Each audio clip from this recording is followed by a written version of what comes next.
Are you wondering how to watch local channels on your Fire Stick? It's a great question, especially if you're looking to enjoy live TV without a cable subscription. In this video, I'll show you how to access local channels on your Fire Stick and explore the best options available. Let's get started. There are a couple of ways to watch local channels on your Fire Stick.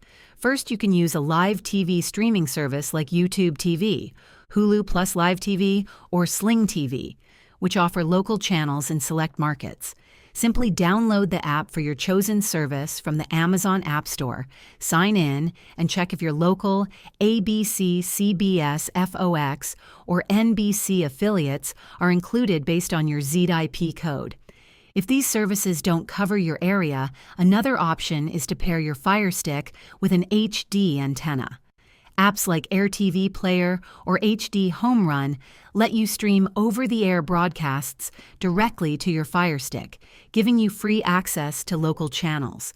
Just connect your antenna to a compatible device and follow the setup instructions. If this video helped you learn how to watch local channels on your Fire Stick, don't forget to give it a thumbs up and subscribe to the channel for more helpful tips. Thanks for watching and happy streaming.